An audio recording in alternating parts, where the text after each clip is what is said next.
Hello, আজ আমি উপস্থিত হয়েছি গল্পের ছলে শিশুদের ইংরেজি শেখানোর ক্লাস নিয়ে। তাতে শিশুরা এই গল্পের সাথে সাথে ইংরেজিটা শেখার মতো মন মানসিকতা তৈরি করবে। তো চলুন শুরু করি। আজকের গল্পটা হচ্ছে সোনার ডিম পাড়া হাঁস নিয়ে।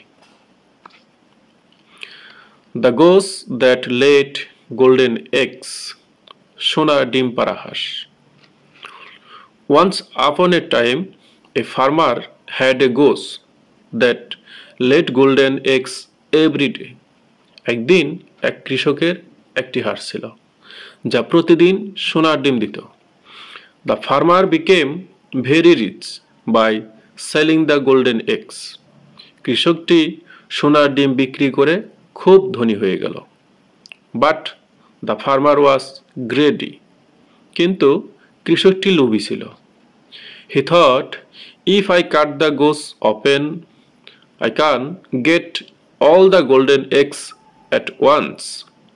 সে ভাবল, যদি আমি হাঁসটিকে কেটে ফেলি তাহলে একসঙ্গে সব সোনার ডিম পেয়ে যাব। So the farmer killed the goose. তাই কৃষকটি হাঁসটিকে মেরে ফেলল।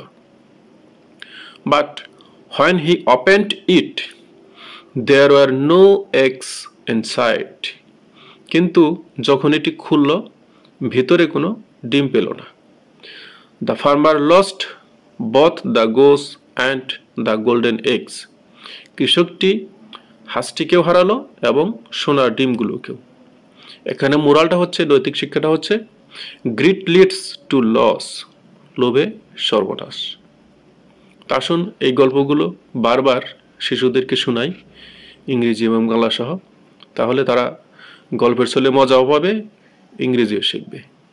সবাই ভালো থাকেন। আল্লাহ হাফেজ।